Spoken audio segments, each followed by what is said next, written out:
Why your brain is addicted to chaos. The trauma bond that makes healthy love feel like a lie. The night you mistook chaos for love. If you leave, you'll regret it. Your heart pounded so hard it felt like it might bruise your ribs. You weren't thinking, you were bracing.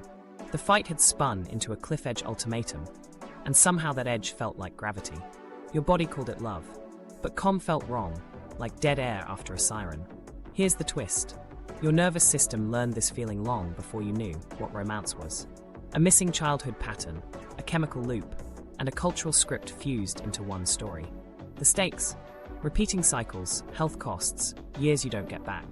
To see why stability feels fake, we need to go back. Chapter 1. The pattern you didn't consent to, attachment imprints. To understand why predictable care registers as boring, we need the earliest chapter, the one your body wrote before you learned words. Relationships start as nervous system lessons. If the person who fed you, soothed you, and looked at you with warmth also vanished unpredictably, came back distracted, or comforted one day and criticized the next, your body learned a rule. Don't relax, anticipate. Instead of connection being the baseline, anticipation became the baseline. That lesson didn't feel like a theory. It felt like survival. Inconsistent caregiving wires anticipation over connection because your brain cares more about detecting change than enjoying sameness. When a caregiver's availability swings, your nervous system toggles into watch mode, scanning for cues to predict the next shift. The timing was never clear, so you organized around uncertainty. That vigilance can look like maturity from the outside. Such a good reader of people. But inside it's a hum you can't turn off. COM doesn't register as safe. COM registers as missing data. Here's the slot machine part. When affection arrives on a variable schedule, sometimes attentive, sometimes cold, sometimes late, sometimes dazzling, you're dealing with intermittent reinforcement. That pattern is sticky. Because you can't predict the reward, your brain cranks up effort to chase it.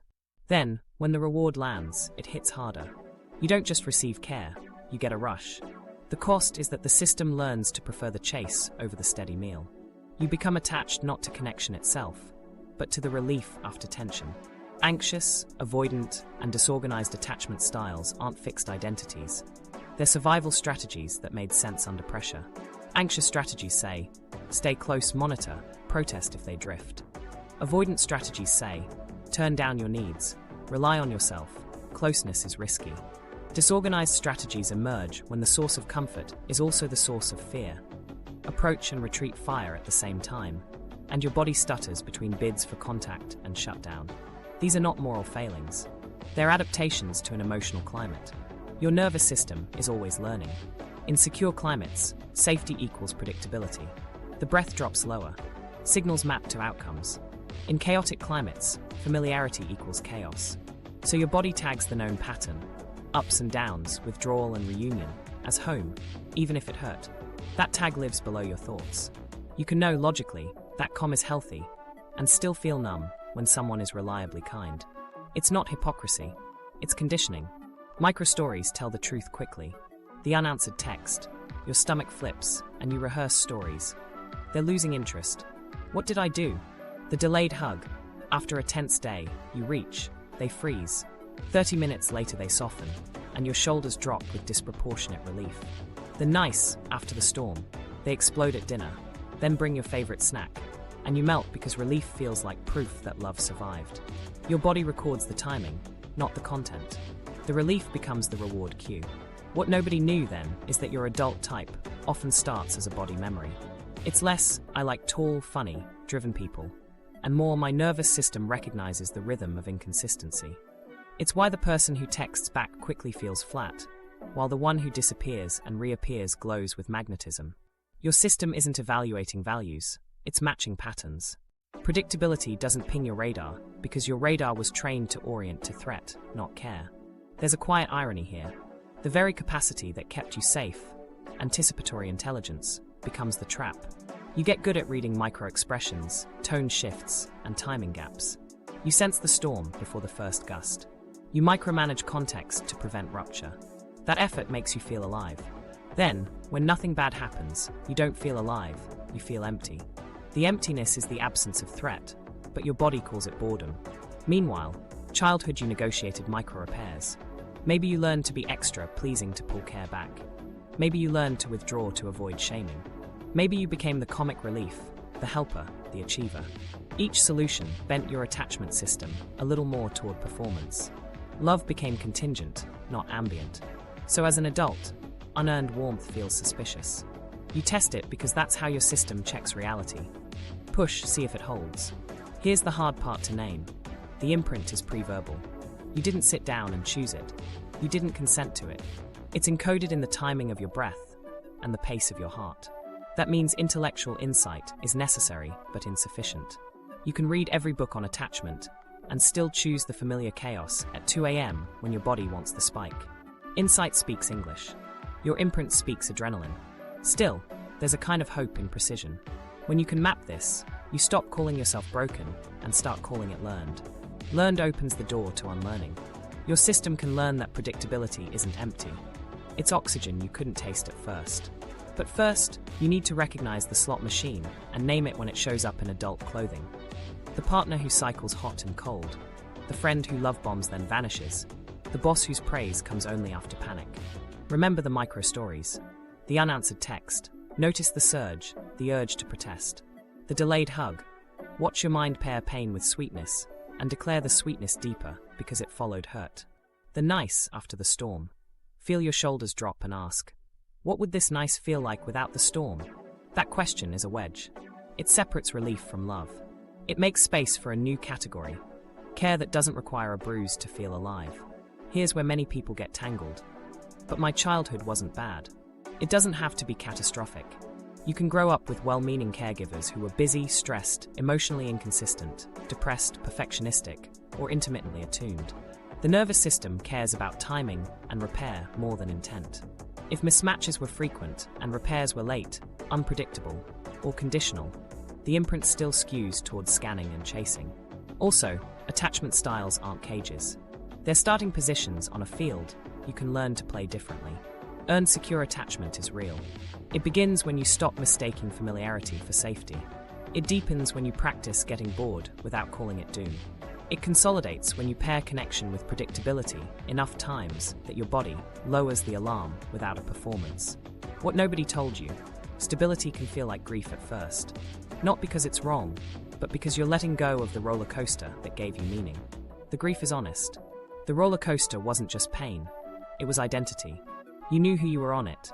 The fixer, the fighter, the forgiver, the thrill chaser. Stepping off means meeting yourself without those costumes. That's disorienting. It's also the doorway. The imprint sets the stage, chemicals lock it in. Your physiology adds octane to the pattern, turning inconsistency into euphoria. That's why the chase felt like fate, and the calm felt like a lie. To see how your body amplifies the script, we have to step into the lab inside your chest. The brain's reward circuits, the stress hormones that sharpen edges, and the bonding chemicals that confuse relief with trust. Chapter 2. Chemistry that feels like fate, dopamine, cortisol, oxytocin. To understand why intensity felt like destiny, follow the chemistry. Start with dopamine. It isn't the pleasure molecule. It's the anticipation signal. Dopamine surges when something might happen, when there's uncertainty, when the outcome is variable, when your brain predicts a possible reward but can't pin down the timing. That's why the chase lights you up. When texts arrive unpredictably or affection appears in bursts, your brain tags the pattern as high priority. The possibility of connection, not the connection itself, drives the spike. Uncertainty is a feature, not a bug in this loop. Variable cues, 3 sweet days, 1 cold week. Create a variable ratio schedule, the same pattern that keeps people pumping slot machines. Your brain learns that effort might produce a jackpot at any moment, so it doubles down. Each intermittent reward strengthens the pursuit because the gap heightened dopamine, and the payoff stamped the circuit deeper. Maybe today becomes rocket fuel. You aren't weak. You're responsive to a powerful learning system tuned by unpredictability. Add cortisol to the mix, and intensity sharpens. Cortisol is your stress hormone, built to mobilize energy under threat or challenge.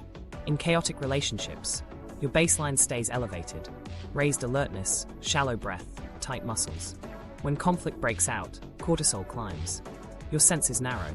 Then reconciliation hits, and cortisol drops.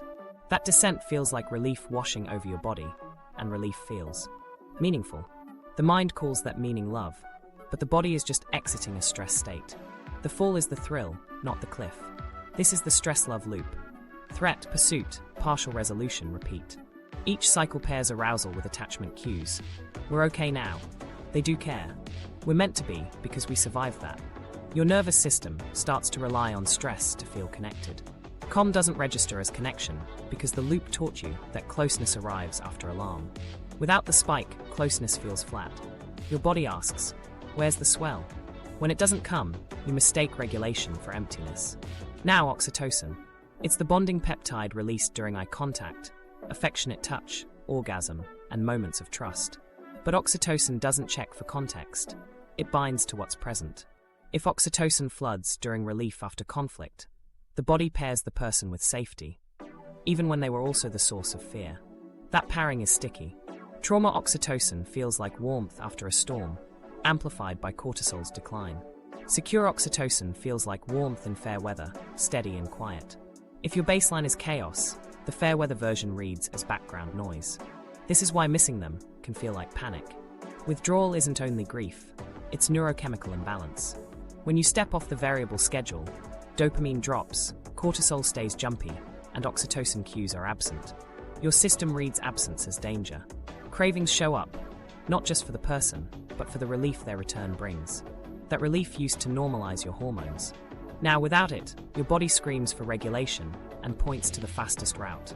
Go back. The mind calls that urge love. Chemically, it's homeostasis hunting a shortcut. Peak-trough cycles deepen over time. Highs get higher because you chase bigger signals. Bolder reconciliations, bigger gestures, longer gaps to intensify the reunion. Baselines sink lower because everyday interactions feel dull compared to the surge. This is tolerance. Like any escalated loop, it takes more volatility to feel the same aliveness. Meanwhile, your capacity to rest in steady connection shrinks. You interpret the absence of turbulence as disconnection, when it's actually the absence of adrenaline. Here's the kicker. If you grew up in a system where stress and care were braided, your body maps that braid as intimacy. So when you meet someone steady, your brain doesn't get the anticipatory ramp, cortisol doesn't spike, oxytocin rises gently and consistently. And that feels off. Not wrong in logic, but wrong in sensation. Your reference point is a roller coaster. A level path feels like standing still, even if it's carrying you somewhere real. We need to name a subtle confusion: intensity versus compatibility. Intensity is a neurochemical profile. Uncertain reward, stress arousal, relief bonding. Compatibility is a values and regulation match. Aligned pace, dependable repair, mutual respect. Chaos runs high on intensity and low on compatibility. Secure love runs low on volatility and high on compatibility. If your body was trained to equate how much I feel with how right this is, compatibility will look underwhelming next to intensity, even when it's precisely what supports long-term desire. Notice micro moments. They cancel a plan without warning. Cortisol rises. They return with a grand apology. Oxytocin floods. Dopamine spikes across both moments. Anticipation of loss, anticipation of reunion. So your memory tags the reunion as proof the love is deep. Meanwhile, the person who texts when they said they would? Your dopamine doesn't need to spike because there's nothing to predict. Oxytocin grows like a moss instead of a wildfire. You don't feel the drop because there was no surge. You call that boring. Your nervous system calls it regulated. There's also a cognitive overlay. Under stress, your prefrontal cortex, the part that weighs long-term consequences, goes a little offline. Short-term relief wins. That's why you find yourself answering a late-night message you swore you'd ignore. In the moment, the body wants the chemical correction. The mind then backfills the choice with a story. Our connection is rare. We're twin flames. The story isn't random. It protects the loop by giving it meaning. Without meaning, you'd face the raw chemistry and the cost it's charging your health. Speaking of health, chronic stress and intermittent reward aren't just emotional. Elevated cortisol over time affects sleep, digestion, immune function, and mood. Dopamine volatility can flatten your everyday pleasure. Food, work, friends feel muted compared to relationship spikes. Oxytocin dysregulation can make solitude feel unsafe because your body leans on partner cues to settle. This isn't moral, it's biological. Seeing it clearly cuts shame and opens choices that strengthen your system rather than burn it. So how do you tell the difference between trauma oxytocin and secure oxytocin in real time? Listen for the context. If the warmth arrives after a threat, if your shoulders drop like you just outran something, that's relief bonding. If the warmth arrives during a normal Tuesday, if it feels easier to breathe without any performance, that's secure bonding. Relief feels dramatic. Security feels ordinary. Ordinary is not an insult. It's a nervous system basking in consistency. Here's a helpful reframe. The quiet you mislabel as no chemistry is often the absence of cortisol, not the absence of connection. Your body isn't bored, it's detoxing. When you first stop riding the spikes, you'll feel flat. That flatness doesn't mean incompatibility. It means your reward system is recalibrating its sensitivity. Give it time with consistent cues and gentle novelty, and dopamine will stop demanding fireworks before it lets you feel spark. Chemistry explains the intensity. Trauma makes the bond hard to break. The same learning mechanisms that helped you survive, seeking patterns, pairing relief with closeness, become the glue. Naming the molecules doesn't make the pull vanish, but it lets you say, my body is asking for a rush, my life is asking for a route. In the next chapter, we'll see how power and intermittency turn these molecules into a tie that resists logic, and why knowing the mechanics helps you quietly loosen it. Chapter 3. The mechanics of trauma bonding, intermittency, and power. This was the moment everything changed. Not the apology, not the promise, but the quiet after the storm when your chest finally unknodded. Relief felt sacred. That feeling is the hook. Trauma bonding isn't a character defect. It's a learning loop that exploits intermittency and power. When care arrives on a variable schedule under uneven power, the nervous system fuses fear and closeness into one experience. Then it defends that fusion like it's oxygen. Start with the idealize, devalue, reconcile cycle. At the beginning, you're idealized. They mirror your dreams, speak your language, move fast. It feels like recognition. Your system upgrades them from stranger to sanctuary. Then the devalue phase slips in sarcasm, contempt, withdrawal, a sudden chill that makes you question what you said or who you are. Your body spikes into alarm. Finally, reconciliation, apologies, tenderness, future talk. The contrast creates a high. Your system tastes reunion as proof of depth. It's not depth, it's contrast. Love bomb to silence is a power move even when it's unconscious. The acceleration at the start compresses boundaries. You disclose more, commit faster, and orient your schedule around their availability. Then silence. Your mind scans for the rupture point. In that uncertainty, you're more suggestible. When contact returns, the body relief binds to the person who just ended the alarm. Power concentrates with the one who controls the on-off switch. Even if they insist, I'm just busy. Access becomes a currency you'll pay for with flexibility, explanations, and self-doubt. Intermittent reward cements pursuit, because effort becomes meaningful under variable ratio schedules. The slot machine doesn't pay every pull. It pays just enough to keep you there. In relationships, just enough can be a weekend of closeness after a week of ambiguity. The payoff backdates value onto the ambiguity, like a gambler telling themselves the dry spell mattered because the win finally came. You don't just chase the person, you chase redemption from the last low. Gaslighting intensifies the bind. It can be blatant, that never happened. Or subtle, you're too sensitive, you misunderstood. Why are you making it a big deal? Your memory of events becomes the battleground. To keep the bond, your mind sacrifices certainty. Cognitive dissonance kicks in. If they love me, they wouldn't hurt me. I'm hurting, therefore, I must be misreading. You edit your own experience to preserve the relationship. The brain protects the worldview that promises belonging, not the facts that threaten it. Fear, relief pairing runs underneath like a metronome. A raised voice, a slammed door, a delayed reply, a glance that signals withdrawal. These cues trigger fear. The counter cue, soft eyes, a hand on your back, a ping on your phone, delivers relief. The pairing conditions your body to interpret the reliever as savior. The catch is that the savior is also the source of threat. That paradox deepens attachment because the stakes feel existential. I need you to stop my pain. The more you need them to relieve it, the more power they hold. Shame binds the system tighter. When something hurts, shame whispers, "It's my fault, I can fix this." That belief offers a sense of control. If your behavior caused the coldness, your behavior can bring warmth back. Repair becomes a performance. Be nicer, smaller, sexier, less needy, more available. In the short term, The performance sometimes works because any warm response feels like proof you've found the lever. Long term, you erode self-trust, and the relationship becomes a classroom where the lesson is earn your air. Microstory.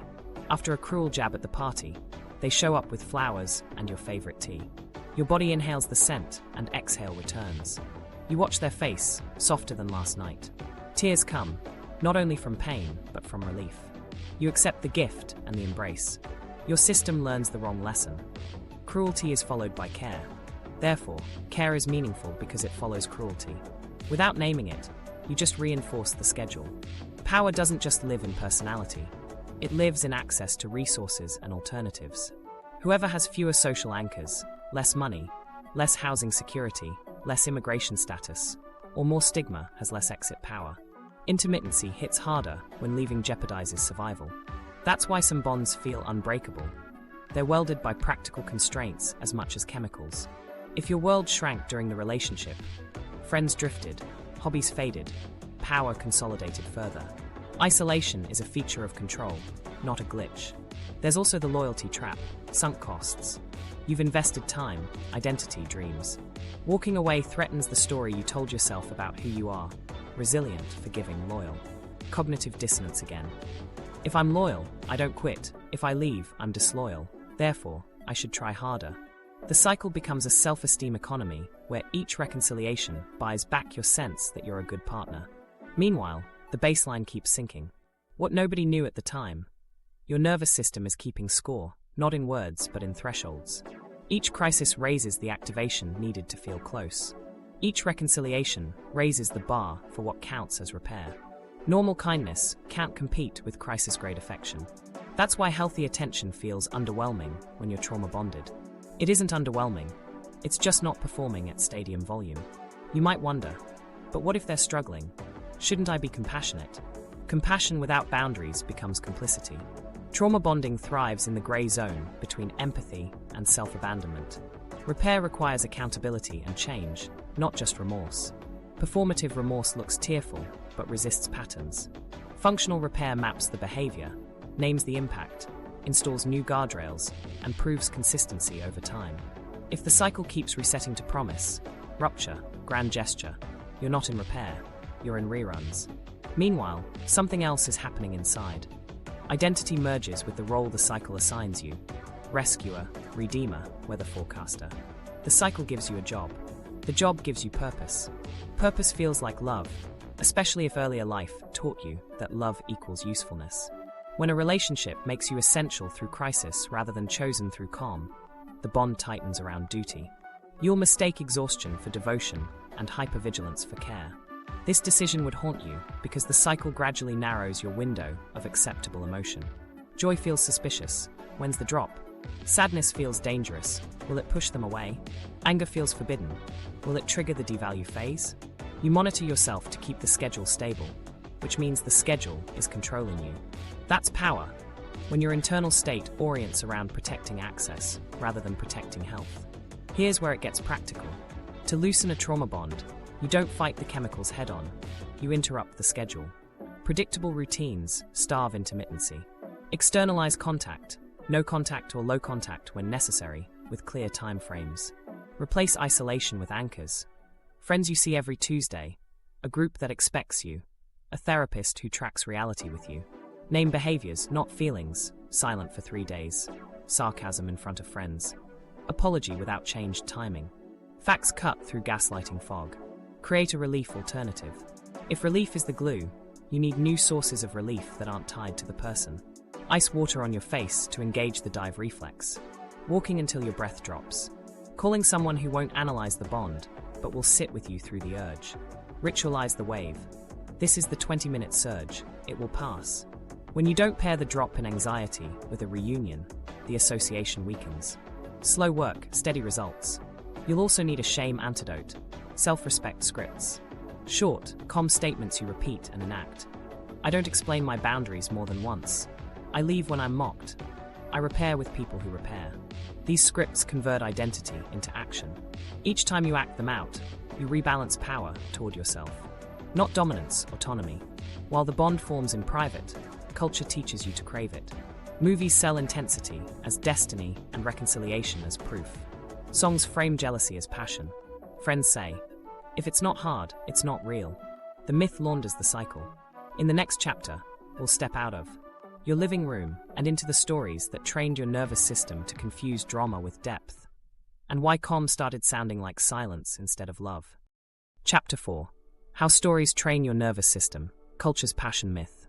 While that was happening in your body, something else was shaping your expectations. The stories you grew up swimming in. Culture didn't invent your imprint, but it gave it language. Movies, songs, and feeds taught you to read turbulence as depth and calm as indifference. Your nervous system listened. The script you absorbed wasn't neutral. It primed your biology to chase friction and doubt steady care. Think about the romance arcs you were fed. Meet cute, spark, misunderstanding, separation, grand gesture, reunion. It's the same variable schedule in cinematic clothing. The middle conflict is framed as proof of realness. The reconciliation gets the swelling score, the tears, the kiss in the rain. Your body records the rhythm, tension, rupture, relief. Then, in your life, when that rhythm appears, it feels familiar, and familiarity gets mistaken for rightness. Media equates drama with depth because drama reads well on a screen. Quiet repair doesn't trend. Two people texting back when they said they would isn't a plot. So calm gets miscast as apathy, and consistency as lack of chemistry. Meanwhile, jealousy is scored as passion, fights as foreplay, and unpredictability as charisma. Even enemies to lovers teaches that contempt can be a prelude to connection. Your nervous system learns to listen for spikes. Dating apps take this myth and add circuitry. Swipe economies gamify novelty. Each right swipe, each match is a variable reward. Dopamine ramps, not because you found a life partner, but because maybe. Conversations ghost and revive like mini soap operas. The interface trains your brain to prefer the edge. The next person, the next ping, the next fix. Baselines shift. Steady interest feels less valuable than the uncertain pull of someone sporadically engaged. Then there's the way we talk about chemistry. It's often code for anxiety, dressed up as destiny. I don't know why, I just feel so alive around them, can mean your sympathetic nervous system is lit. The spark is often a stress spike, a cocktail of hypervigilance and intermittent reward. But the word chemistry carries authority. It sounds scientific, so you trust the spike as proof. You dismiss the slow warmth that builds with reliability, because nobody wrote ballads about a calendar invite and clear communication. Social scripts add pressure. Friends cheer the roller coaster. But the makeups are amazing. Advice columns normalize testing. If they're jealous, they care. Influencers sell twin flame, narratives that sanctify instability. The myth turns red flags into rites of passage, as if chaos is a spiritual crucible you need to earn love. Meanwhile, steady partnerships are framed as settling, codependent, or not passionate. The bias toward spectacle trains your attention away from signals that predict long-term well-being. Survivor bias seals it. We spotlight the few chaotic couples who last and say, see, it worked for them. We don't tally the thousands who burned out, limped along, or quietly fractured. Without the denominator, the myth survives scrutiny. Your mind clings to the exceptions because they keep the hope of intensity plus longevity alive. Hope feels good. Data feels cold. The nervous system goes with the feeling. What this does over time is subtle and corrosive. You start doubting healthy attraction. You second-guess yourself when you feel calm around someone kind. You interpret your lack of anxiety as lack of spark. If you're used to scanning for threat, you'll start scanning for flaws just to feel oriented. Confirmation bias joins the party. You look for signs that prove calm equals apathy. You find them because you interpret neutral as negative. The myth has hijacked your interpretation layer. Meanwhile, the attention economy exploits your biology. Cliffhanger episode endings, autoplay, notification badges. Everything is designed to anchor you to the uncertain next. That training doesn't stop at your screen. It bleeds into your attachment rhythms. Waiting for a reply feels like waiting for the next episode. The reward of a response lands like a dopamine-drenched reveal. If a partner behaves predictably, the show feels cancelled. Your brain asks for a new season. The myth and the mechanism reinforce each other. Listen to the soundtrack. Old love songs equate obsession with devotion. Can't live if living is without you, which frames dependency as romance. Newer tracks glamorize toxicity. We fight hard, love harder. These lyrics become mantras repeated during car rides and showers, embedding scripts in your nervous system. You're not weak for absorbing them. Brains are porous. Repetition writes grooves. Those grooves guide sensation toward meanings that aren't always true. There's a spiritual twist too. In communities that talk about growth and shadow work, it's easy to glorify relationships that trigger you as soul lessons. Sometimes that's fair. Often, it's a rebrand of chaos. If every rupture is framed as medicine, you'll stay for sickness. The myth evolves with your values. It borrows sacred language to justify familiar pain. Healing becomes confused with enduring. Initiation replaces intimacy. The nervous system nods because initiation has spikes. Intimacy often does not. So how do stories train your body? Through repeated pairings of narrative beats with emotional states. You watch a scene where a character doubts, runs, returns, and your body rides the arc, tightening, releasing, tearing up at reunion. The next time you experience a similar arc, your body recalls the pattern and anticipates the same release. It's classical conditioning via culture. Over time, your interoception, your sense of inner signals, becomes linked to external myth.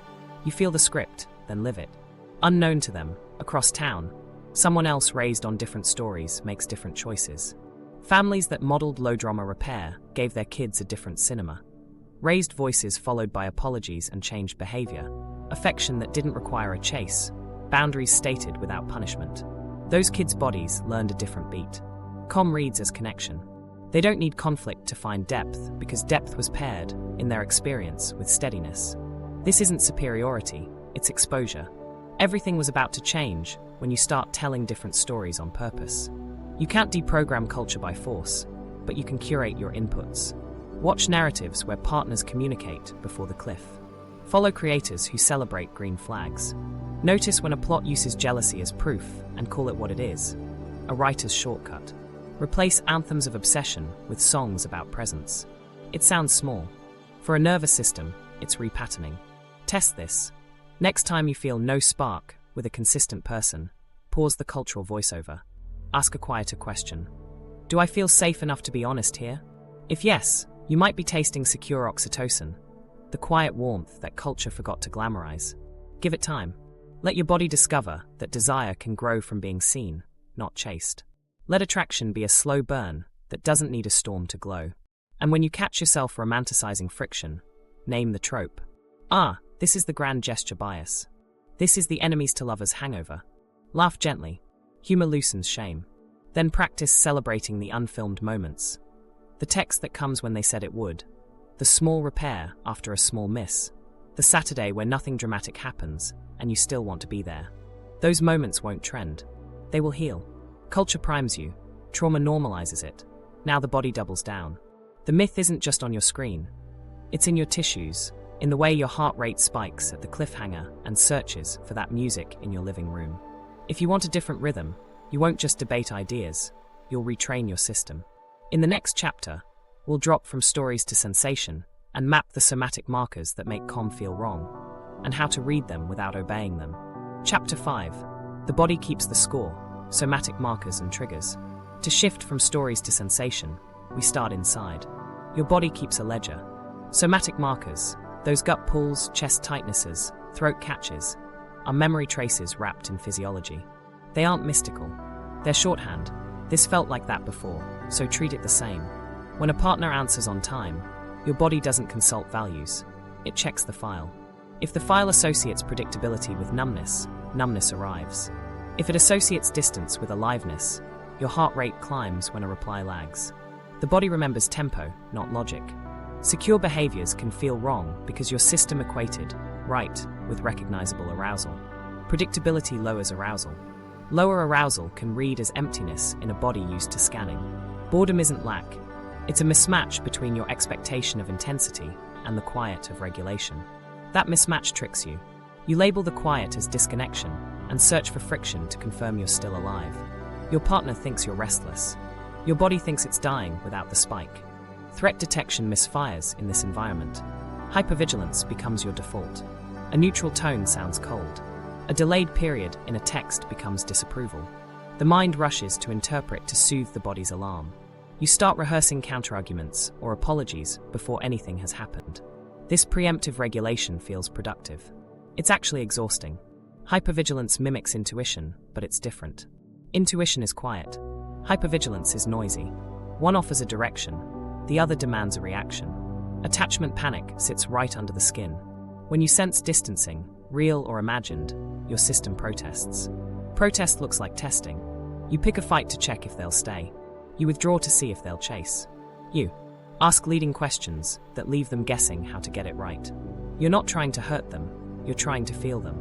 Panic reframes closeness as something you must provoke to measure. The link between rupture and reassurance is the test. Here's a micro-story. They text when they said they would. Home in 20, can't wait to see you. Your stomach doesn't flip. You feel nothing. The old map would have needed a gap to make the reunion glow. Numb and unsettled, you stir the pot. Why didn't you text earlier? The tone shifts. Voices rise. Adrenaline wakes. Now, finally, you feel connected through tension. When they hug you after, your body melts. Your mind declares, we needed that. What actually happened is your nervous system used conflict as jumper cables. Somatic markers often confuse relief with truth. A familiar relief lands like certainty. This is real. But relief is a physiological drop, not a moral verdict. If you only feel certainty after a spike, your body is letting cortisol be your compass. That compass points to the path with the biggest gradients. It does not point to the path with the best destination.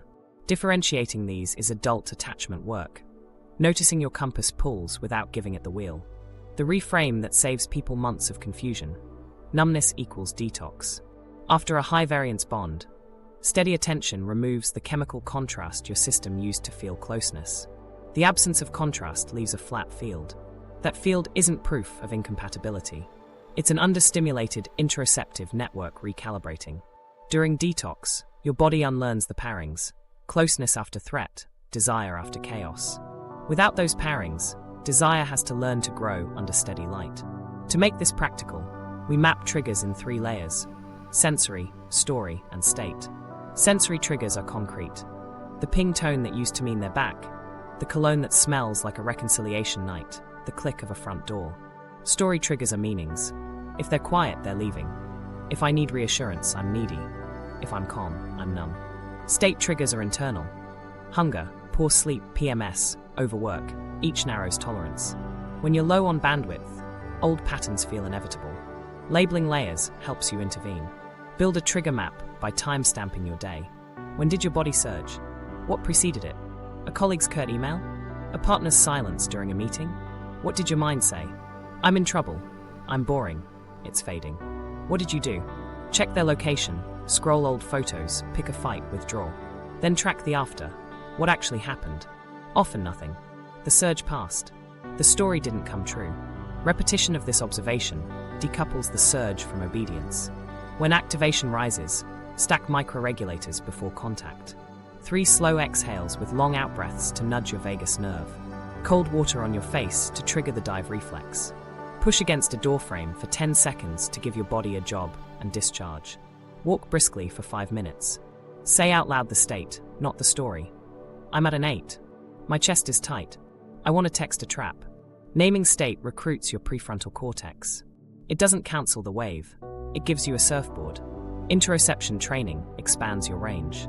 Spend 2 minutes daily scanning sensations without fixing them.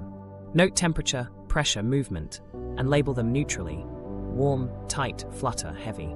Practice during neutral times, not just crises, so your body learns that sensing isn't the same as spiraling. Over weeks, your sensitivity to subtle secure cues grows. Soft eyes, consistent tone, body ease. Those signals become visible when your system isn't flooded. Pair new meaning with old cues. When a partner texts on time and your body feels flat, say, "This is what safe feels like at first." When a weekend passes without a fight and you feel restless, say, "My body misses spikes. My life needs steadiness." You're not gaslighting yourself. You're appending a new caption to an old image. Caption changes are slow. Repetition wins. Create microdoses of aliveness that don't tax attachment. Purposeful novelty. Try a new recipe together, take a different route home, learn a skill side by side. Physical play. Dance for 1 song, 5 push-ups, a short cold shower. Social novelty. Invite a friend for coffee, volunteer for an hour. These spikes are benign. They give your dopamine a playground, so it stops turning your relationship into its sole amusement park. Watch out for disguised tests. If they loved me, they'd notice I'm off, is a mind-reading trap. If I don't reply for 3 hours, will they worry, is a scarcity test. Replace tests with requests. I'm activated. Can we sit together for 5? When you're quiet, I get anxious. Can you flag when you're focused so I don't fill in the blanks? Requests build secure loops, signal, response, repair, without drama. Shame will try to hijack this work. It will say, why am I like this? Flip it. This is how my body adapted. Then add a small, doable ask. What's my next 2%? Not 100%. 2% is a glass of water, a 5-minute walk, 1 boundary statement, 1 delayed reply sent when regulated. Tiny moves avoid backlash. The aim isn't to never feel spikes. It's to stop needing spikes to feel love. Your partner, if present, needs a script too. Coach them to narrate consistency. I'm stepping into a meeting. I'll text at 3, then do it. Teach them to respond to protests with presence, not defense.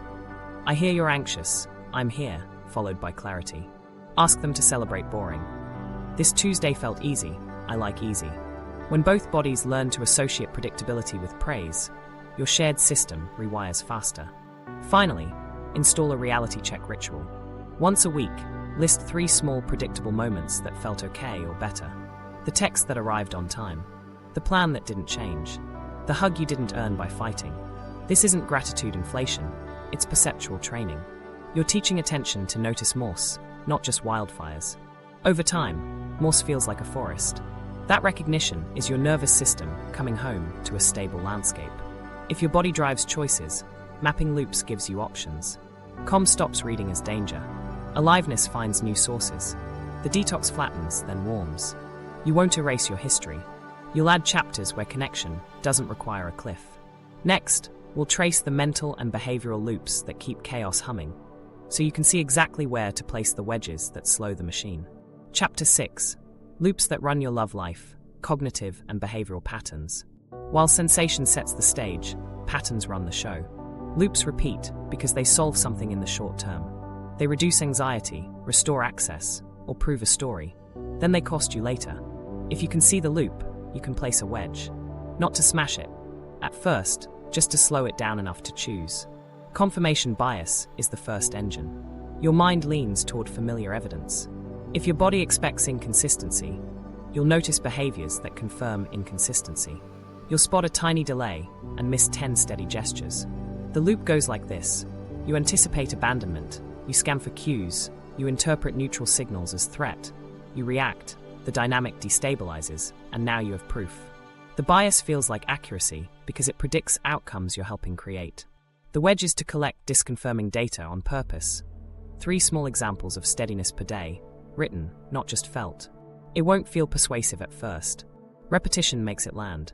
Deactivation and activation cycles power the chase. Withdrawal pattern. Activation says, move closer, do something, fix it. Deactivation says, shut it down, don't need, go cold. In many pairs, one activates while the other deactivates, then they swap. The activating partner protests, texts more, explains more, escalates.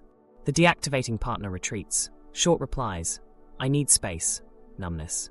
Both feel justified. Both are regulating. The system oscillates because each person's move intensifies the other's. The wedge is a pause agreement. No content during high activation, only process lines. I'm at an 8, I'll check back at 6 p.m. Then actually return. Reliability drains the oscillation's fuel. Fantasy bonding sneaks in with idealized potential. You connect with who they could become if they use the insight you see. The loop, you project a future. You emotionally invest in the projection. You overlook present patterns. You rationalize ruptures as temporary setbacks on the way to the vision. Hope becomes armor against evidence. The wedge is a simple test. Would I choose this relationship if nothing changed for 12 months? If the answer is no, treat any yes as a bet, not a bond. Bet small. Adjust your exposure to match current reality, not imagined trajectory. Scarcity mindset whispers, good ones are rare. If I lose this, I won't find another. Scarcity inflates your willingness to overpay. Time, energy, self-respect. The loop. Fear of loss raises urgency. Urgency lowers standards. Lowered standards increase chaos. Chaos strengthens fear of loss. The market feels thinner the longer you stay in a draining dynamic because you're too taxed to search clearly. The wedge is to expand supply in your life. Varied connections, meaningful hobbies, service, learning. When your life has multiple streams of nourishment, you bargain differently. Scarcity shrinks. Self-abandonment props up the whole machine. It looks generous. You drop boundaries to keep access. You compromise past your values to avoid rupture. You smile through hurt. Short term, the peace holds. Long term, resentment builds and dignity drains. The loop: abandon self, keep access, feel small, seek reassurance from the source shrinking you. The wedge is a boundary ladder, 3 rungs for each need. A clear ask, a limit with a consequence, and an exit. You practice the first rung repeatedly before you climb. Boundaries work when they're boringly consistent, not theatrically delivered. Testing for love is the most understandable loop. You provoke a crisis to measure depth. If they fight back, if they chase, if they hurt, if they return, you feel chosen. The loop: insecurity spikes, you test, the test creates harm. Repair becomes dramatic, dramatic repair reads as proof. The wedge is replacing tests with transparent bids. I'm scared, can you reassure me? And tolerating how ordinary reassurance feels. At first, receiving it won't satisfy the part of you that wants fireworks. Keep asking anyway. You're training appetite. Rumination is the maintenance loop. You replay texts, tone, timing. Rumination gives the illusion of control. If you think enough, you'll prevent pain. The cost is physiological arousal and decision fatigue. The wedge is time boxing and state shifting. 10 minutes to think, then a body task: dishes, walk, shower. If the mind loops back, you label it maintenance thought and return to the task. You're not solving, you're metabolizing. Overfunctioning and underfunctioning team up under stress. One partner becomes manager, plans, fixes, tracks. The other collapses, misses deadlines, forgets, drifts. Each role justifies itself. The manager says, "If I let go, everything falls." The drifter says, "Every move is criticized, why try?" The loop feeds on resentment. The wedge is rebalancing responsibilities with explicit agreements and natural consequences. The manager lets minor balls drop to reveal realistic capacity. The drifter takes on small, winnable tasks with visible completion. Praise completion, not intention. Resentment declines when effort is shared, not when feelings are perfectly aligned. Protest polkas happen in micro. Pursue, poke, pull away, then plead. These scripts often run faster than awareness. The wedge is creating a shared language for moves. I'm poking, I'm pulling, I'm pleading. Humor helps. Naming reduces shame and invites choice. When moves are named, you can insert a breath between urge and action. Catastrophizing keeps adrenaline handy. You jump from "they're quiet" to "it's over" in one mental step. The loop delivers a spike that feels familiar. The wedge is the most likely, most helpful prompt. What's most likely right now? What's helpful if I'm wrong? It pulls you into pragmatic action. Send one clear check-in, then return to your life for an hour. If you can't return, you're not choosing, you're coping. Choose something small you can control. Scorekeeping is the quiet killer. You tally hurts and favors, then trade from resentment. The loop: unspoken expectations lead to misses. Misses become points. Points become a case. The case becomes Cold War. The wedge is explicit contracts. Who does what by when, and what counts as repair. Contracts don't kill romance. They reduce misattunement, so there's bandwidth for play. Ambiguity addiction hides under seeing where it goes. Vague status preserves fantasy and keeps dopamine interested. The cost is chronic uncertainty. The wedge is defining the container at intervals. What are we building? What's our pace? If naming scares them, that data matters. Containers are not control, they're care. Loop interrupts rely on 2 meta skills: regulation and reality testing. Regulation lowers arousal enough to perceive options. Reality testing checks patterns against facts. Practice both when stakes are low. Build the muscles before the quake. Finally, make loops visible outside your head. Write them. Share them with someone who won't collude with chaos. When patterns are spoken, they lose mystique. When you place wedges consistently, they lose momentum. Understanding loops is half. Breaking them requires rewiring. Next, we step into detox, the acute phase where your body screams for the old schedule, and you learn to endure the quiet without calling it a lie. Chapter 7. Detox from drama, acute stabilization and withdrawal. Here's where the work turns physical. When you step away from a chaotic bond, or stop feeding it, you don't get instant peace. You get withdrawal. Expect it. The first weeks often feel like standing in a quiet room with fire alarms still ringing in your chest. Anxiety arrives in waves. Emptiness spreads across afternoons. With safer people, you may feel no spark, a dullness that tempts you back to intensity. Name it accurately. This is detox, not destiny. Your nervous system is recalibrating from turbulence to steadiness. Withdrawal has signatures. You'll feel urges to check, to text, to drive by, to scroll old photos. Sleep gets jagged. Appetite swings. Memory plays highlight reels of the highs and censors the lows. That's not nostalgia. That's state-dependent recall. When aroused, your brain remembers intense reunions better than quiet harm. Build a counterreel. Write 3 uncensored scenes of pain you minimized. Read them when cravings spike. You're not punishing yourself, you're balancing the file. Acute stabilization starts with a container: time, contact boundaries, and structure. No contact, zero direct or indirect communication, is medicine when the loop is strong and safety is compromised. Low contact, strict, logistics-only communication is the alternative when you share kids, housing, or work. Set it in writing. What channels, what topics, what hours. Decide consequences for violations before they happen. Boundaries aren't declarations, they're practices. The aim is to protect your nervous system from unpredictable pings that reignite the cycle. Routine is your rehab. Sleep at consistent times. Your circadian rhythm is a regulator waiting to help. Eat on schedule, protein and fiber early to blunt cortisol spikes. Move your body daily, even for 10 minutes. Bilateral movement like walking tells your brain you're moving through, not stuck in threat. Get sunlight in your eyes in the morning. It stabilizes your clock and mood. These are not wellness platitudes. They're levers that lower baseline arousal, so your mind can choose. Regulation before reflection. When a wave hits, you won't self-talk your way out. Start in the body. Try a 4-7-8 breath. Inhale 4, hold 7, exhale 8, repeat 4 times. Do the mammalian dive reflex. Cold water on your face for 30 seconds, or hold an ice pack on your cheeks. Engage your large muscles. Wall sit for 60 seconds, slow push-ups, a brisk stair climb. Then narrate your state. I'm at a 7, my hands are buzzing, urge is high. Now add a time bound. Waves crest and fall in 20 minutes. Set a timer. Move while you wait. Social anchors are the scaffolding. Schedule standing dates with people who model secure relating. The friend who texts back reliably. The sibling who shows up when they say they will. The mentor who keeps clear boundaries. Ask them for boring help. Check in on me Wednesdays. Walk with me after work. Sit with me while I delete photos. You're borrowing regulation until yours grows. Isolation makes cravings louder. Connection makes them survivable. Micro-wins beat grand plans. Don't vow to never think of them again. Decide to tolerate 10 minutes of calm without reaching for chaos. Then 15. Celebrate the moment you let a notification sit. Celebrate deleting one thread. Celebrate going to bed without the last scroll. Each micro-win is a rep that teaches your system it can ride the wave. Dopamine, deprived of old peaks, needs attainable targets.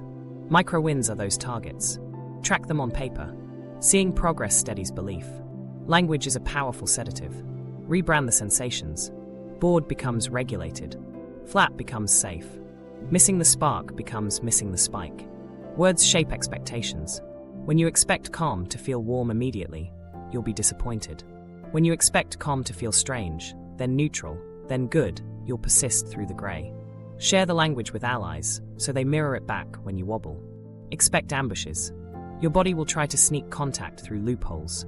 Checking mutual friends' stories, revisiting familiar places, playlists that double as time machines. Close loopholes gently. Unfollow, mute, reroute your commute. Change the ringtone associated with their number. Archive the playlist. It seems small. It's precision. Every avoided cue denies your nervous system a trigger to pair with craving. Over weeks, cues lose charge. Design a relapse plan like you would for any addiction. List early warning signs. I start idealizing. I rationalize small boundary breaks. I hide my urges from friends. List actions. Call one person, move your body, read the counter reel, shower, eat, sleep. List boundaries you'll reinstate immediately. The plan isn't pessimism. It's compassion for a brain doing old math. Make the plan when calm. Use it when flooded.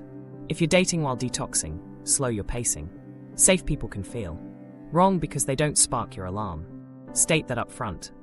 I'm rewiring. I move slow. Consistency helps me build trust. Choose low arousal dates. Daytime walks, bookstore strolls, cooking at home with music low.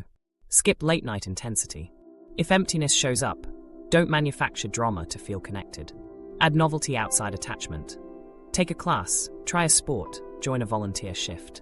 Feed aliveness without taxing love. Watch for substitute chaos. Work binges, compulsive scrolling, spicy debate threads. These can replace relational spikes with digital or professional ones. Notice the pattern: arousal, relief, crash. If it looks like your old relationship, it's a stand-in. Reduce variable rewards where you can. Turn off push notifications, batch messages, disable autoplay. Create friction to re-enter loops so you can choose them, not fall into them. Grief will arrive. You're not just losing a person or a pattern, you're losing an identity. The fixer, the martyr, the storm rider, they had a function. Let tears come when they come. Ritual helps. Write a letter and burn it. Box reminders and store them out of reach. Go to the ocean and let the waves take the names you called chaos. Grief metabolizes the meaning you once drew from intensity, so a new meaning can grow. If co-parenting or shared logistics prevent no contact, create a business-like channel. Use email or a co-parenting app. Keep messages short, factual, and free of hooks. Delay replies until regulated. Copy a trusted third party or therapist into exchanges if appropriate. If bait arrives, provocations, nostalgia, blame, no response is a response. You're not depriving them of closure, you're preserving your nervous system. Track your health markers. Sleep hours, wake quality, resting heart rate, digestion, libido, focus. Celebrate small improvements. Healing often shows up here before feelings catch up. When data says you're stabilizing, trust it more than transient emptiness. Let numbers be your coach when memories try to play DJ. Finally, build a replacement ritual for the time you used to spend cycling. Morning, breath, light movement. Midday, food, water outside. Evening, stretch, reflect, connect. Don't aim for perfect. Aim for repeated. Repetition is how your body trusts. Stabilization clears the fog. The waves shorten. The floor rises. Once you can stand in quiet without calling it a lie, you're ready to relearn attraction. Training your system to find reliable sexy, to pair desire with steadiness, and to let love grow without a hurricane. Chapter 8. Relearning Attraction, Secure Attachment Training. Stabilization clears the fog. Now we teach your system a new compass. Attraction isn't just who lights you up. It's what your nervous system recognizes as worth approaching. If your reference point was chaos, you have to retrain what sexy means. Not by pretending sparks don't matter, but by sourcing aliveness from reliability, responsiveness, and shared direction. This isn't a downgrade. It's a rewire so desire can live where it can actually grow. Start with cues. Your body was trained to orient to intensity cues. Late replies, mixed signals, hot-cold swings. We'll recalibrate to secure cues, reliability, congruence, and follow-through. Reliability is showing up when stated. Congruence is words matching tone and behavior. Follow-through is promises landing on a calendar. The training move is exposure and labeling. Each time you experience a secure cue, name it. That's reliable. That's congruent. That's follow-through. The label is glue. It binds your attention to the right signal, so dopamine starts noticing consistency. Then reassign the word attractive. Say it out loud when you witness steadiness. That was attractive. Your brain associates the word with images you've been fed: smoldering eyes, chase scenes, cliffhangers. You're swapping the slideshow. It feels corny at first. Keep going. Words train appraisal. Appraisal trains desire. Healthy tension replaces relational threat with purposeful challenge. Aliveness doesn't vanish in secure love. It moves upstream. Instead of fighting to feel, you channel energy into growth. Difficult projects, creative risks, embodied play, spiritual practice. Put tension where it yields expansion, not rupture. Schedule it. A weekly class that stretches you both. A shared physical practice that gets your heart up without relational stakes. A values-aligned service that confronts you with real-world edges. Your dopamine gets novelty. Your bond stays safe. Earned secure attachment is built, not found. For skills, create the scaffolding. Repair, bids, boundaries, responsiveness. Repair means mismatches named and mended quickly. I snapped. I'm sorry. Here's what I'll do differently. Bids are small reaches for connection. Look at this, hold me. And the response rate matters. Boundaries protect dignity. They make desire possible because resentment stays low. Responsiveness means attuning without rescuing. I hear you, I'm with you, what do you need? Practice these as drills. Pick one skill per week, focus, repeat. Date design becomes training ground. Slow the pacing so your system can register safety. Early dates in daylight, time-bounded, with clear endings. Share expectations. I prefer steady texting. Twice a day feels good. Confirm logistics ahead of time. Cancellations happen, but you want early evidence of how they repair. Build shared rhythms. A weekly call, a weekend morning walk, a monthly planned session. Rhythm builds predictability. Predictability lowers baseline arousal. Lower arousal frees libido from threat. Transparency accelerates trust. Say what you're doing and why. I used to equate anxiety with chemistry. I'm relearning. I might misread calm as disinterest. Please name it if you see me pulling away. Vulnerability, like this, isn't an invitation for them to manage you. It's a contract to co-observe. People who want chaos get bored by this conversation. Good. That's filtration. Novelty still matters, responsibly. Add adventure without relational risk. Try micro-adventures. Sunrise hikes, cooking a cuisine you've never attempted. A dance class where you both look silly. Set a shared challenge with no winner. Train for a 5K. Do a cold plunge streak. Read a tough book side by side. Novelty hits dopamine, but because the relationship container stays steady, your system learns aliveness doesn't require a fight. Measure compatibility by the unglamorous markers. Values alignment, regulation compatibility, conflict skills. Values alignment means you share priorities, growth, kindness, responsibility, freedom, expressed in real decisions. Regulation compatibility means your nervous systems can co-soothe. You don't drag each other into extremes. You can find the same middle. Conflict skills mean misattunements end in learning, not in performance. If sparks are high and these are low, call it what it is. Attraction without architecture. Install a mutual check-in ritual. Once a week, ask 3 questions. What felt connecting? Where did we miss? What would help next week feel steadier and more fun? Keep it short, concrete, and specific. Then act on one small improvement. When improvement follows feedback, bodies trust. Repetition builds a bank of proof that care doesn't require chaos to move. Train your perception of sexy in real time. When they text ahead that they'll be late, and then actually arrive at the new time, say internally, that's hot. When they reflect back your feelings without fixing you, you're overwhelmed, I'm here, say, that's hot. When they keep a boundary kindly, I want to talk, and I need 10 minutes to finish this email, say, that's hot. You're rewarding the behaviors that predict long-term desire. Competency, attunement, clarity. Watch for old appetites masquerading as intuition. If you feel an urge to speed up, ask, is this desire or anxiety? Desire is leaning forward, grounded, curious. Anxiety is urgent, future-grabbing, all or nothing. If urge equals anxiety, downshift. Go for a walk, lengthen your exhale, then revisit. Teaching your body that desire can wait without dying is core to secure attraction. Practice pacing intimacy across dimensions. Emotional, physical, logistical. Emotional. Increase disclosure as you witness reliability, not just vibes. Physical. Match pace to safety, not to pressure. Consent is ongoing and enthusiastic. Logistical. Integrate calendars gradually. Don't intertwine lives before you've seen conflict and repair. Pacing is not withholding. It's letting reality show you who you're with. Build rituals of sensuality that are not crisis-dependent.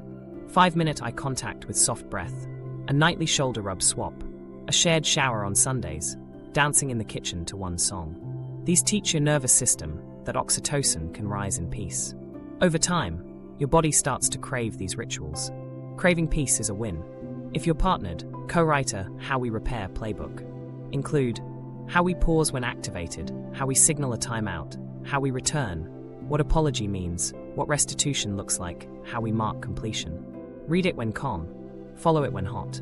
Sexy isn't just bodies. It's trust that heat won't burn the house down. When sparks feel low, don't manufacture drama. Manufacture novelty and presence. Try a 20 breaths practice before intimacy. Breathe together, eyes open, exhale longer. Or switch context. Change lighting, music, room, time of day. Or add mutual focus. Read a sensual passage aloud. Share a fantasy with clear boundaries.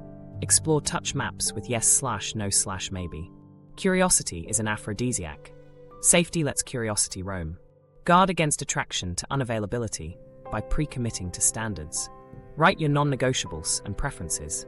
Non-negotiables protect your nervous system. Reliability, accountability, no mockery, substance moderation, therapy if needed. Preferences can flex. Music taste, weekend style, texting frequency. Within reason. When you feel the old magnetic pull towards someone who fails non-negotiables, name it. That's my history talking. Then exit early with dignity. Leaving quickly creates space for attraction that aligns with your standards. Expect moments of doubt. Your system will whisper, "This is too easy, maybe it's not real." Rebut with evidence. The steady check-ins, the repaired miss, the belly that relaxes in their presence. Share the doubt with them if they're safe. My old pattern is poking. Can we name a few ways we've shown up this week? Let them help your body learn. Finally, celebrate milestones that would have been invisible in chaos. The first time you wanted them more after a calm week. The first conflict that ended in closeness without a spike. The first trip that didn't end in a fight. Mark them. A toast, a note, a photo. Ritual tells your nervous system, this is the good part. Over time, reliable becomes radiant. Consistency starts to feel like heat. And desire, once welded to danger, learns to root in safety and rise on its own. Chapter 9, Boundaries, Standards, and Tests That Matter. With a new compass for attraction, you still need guardrails. Boundaries and standards keep you from drifting back to chaos under pressure. Think of them as scaffolding for the identity you're building. They're not walls, they're doors with hinges you control. When you feel shaky, standards decide for you. When you feel strong, boundaries let you connect without self-erasure. Start by separating non-negotiables from preferences.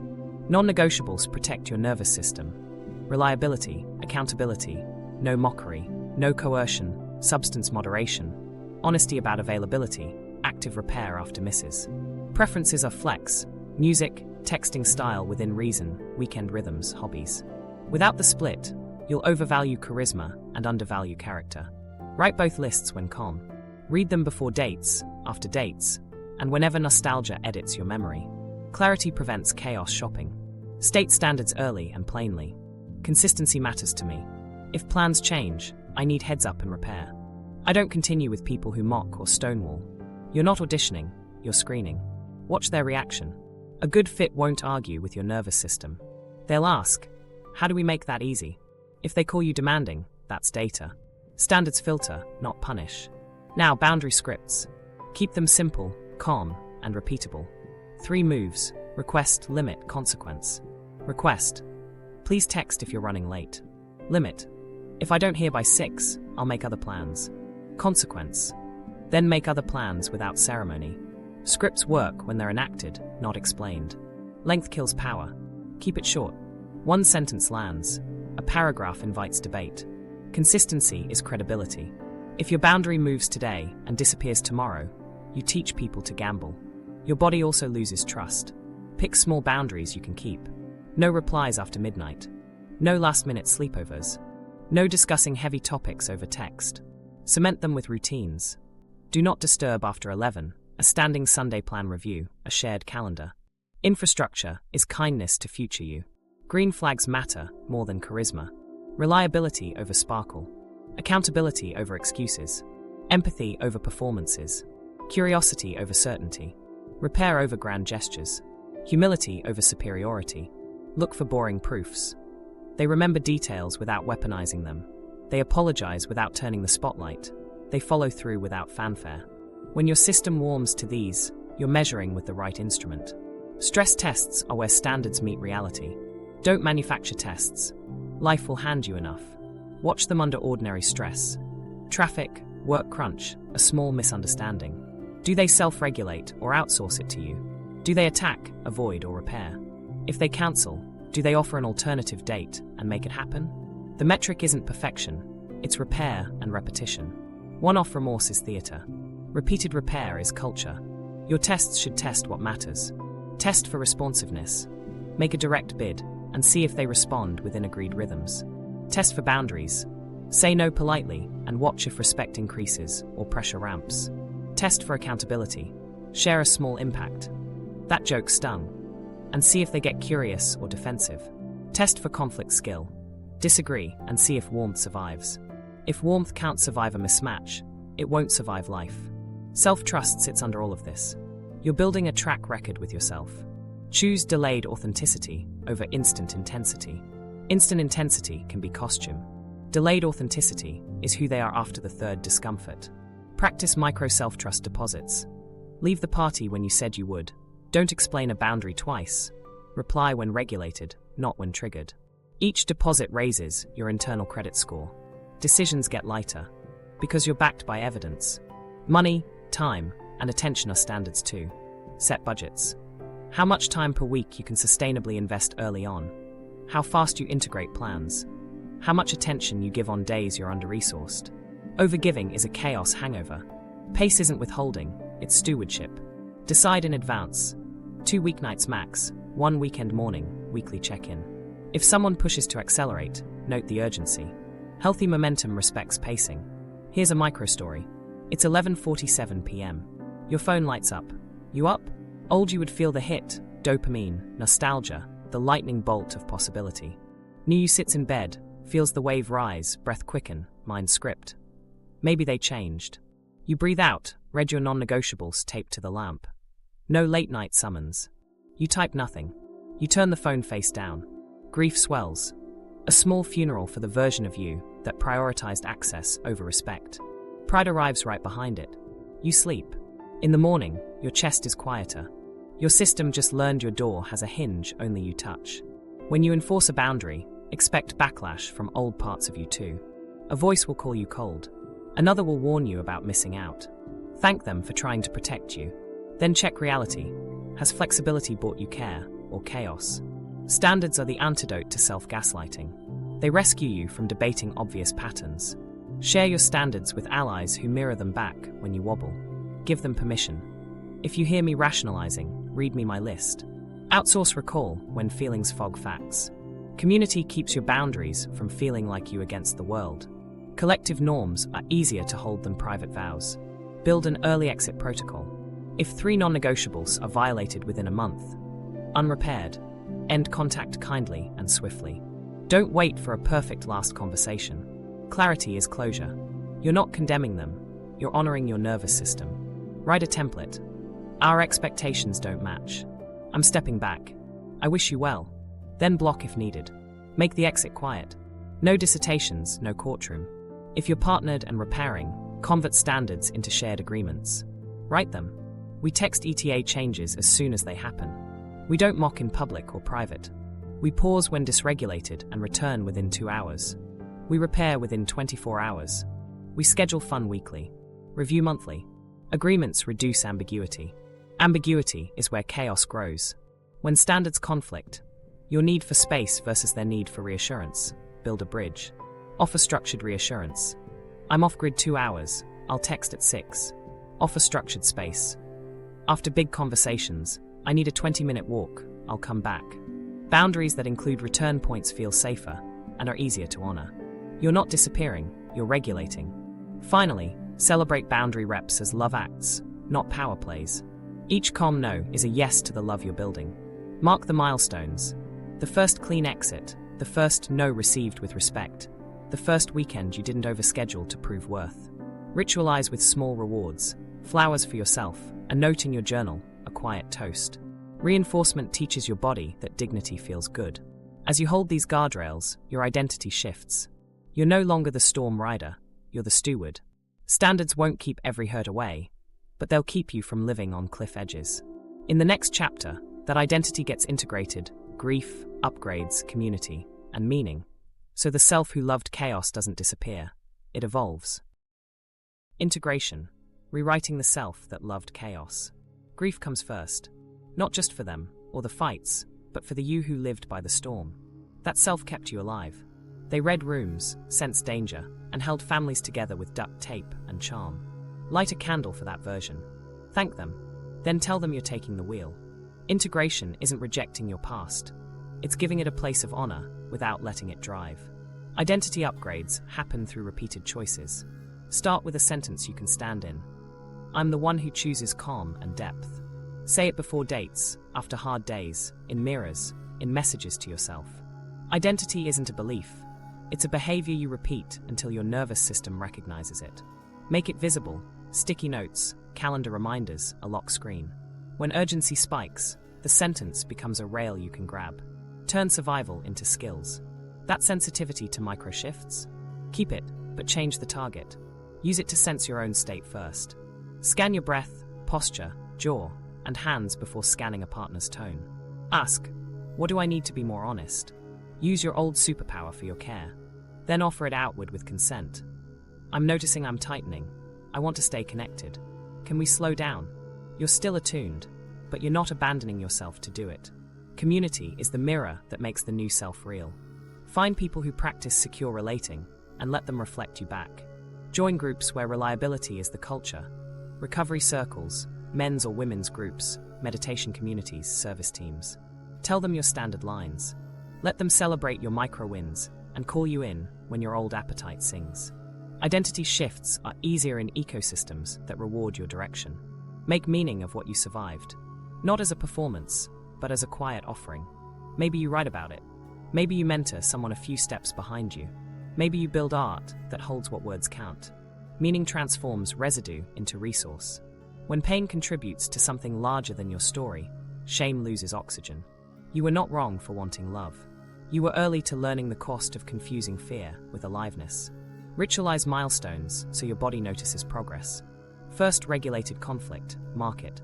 First vacation without a meltdown, mark it. First time you asked for reassurance without picking a fight, mark it. You could build a secure streak calendar and tick days of predictable connection, of honoring boundaries, of clean exits. Rituals teach your nervous system that these moments matter. The brain changes through salience. Make steady care salient. Install a relapse plan without drama. Early warning signs. You start fantasizing about old intensity. You hide texts from friends. You rename anxiety as chemistry. Response. Text your anchor, move your body, read your standards, delay contact 24 hours. Recommitments. Revisit agreements, schedule a session, re-up routines. Relapse doesn't erase the path. It's a fork where you practice returning faster. Measure your recovery time, not your purity. Upgrade your environment to match your identity. The phone sits outside the bedroom. Notifications are batched. Your home has places for rest, not just work. Your playlists tilt toward regulation. Your calendar has anchors first: sleep, food, movement, friends, then romance. You're telling your body, love is woven into a life that holds me. Chaos thrives in cluttered systems. Integration loves order that breathes. Practice integrated conflict. You don't vanish, and you don't flood. You name impacts and needs. When plans shift without heads up, my body alarms. I need predictability or repair. You listen without collapsing. You repair without groveling. You pause when your temperature climbs. You return when you say you will. Conflict ceases to be a referendum on worth. It becomes maintenance. That shift is identity level. You're not a firefighter anymore. You're a steward of a shared home. Tenderotic identity, too. Desire lives in truth. If old desire needed danger, new desire needs presence. Practice sensuality that doesn't rely on rupture. Slower breath, longer exhale, sustained eye contact, touch maps, explicit consent. Share fantasies safely. Explore novelty without threat. Tell the truth about what turns you on now, not what used to. When your body learns it can feel heat without fear, passion and peace stop feeling like enemies.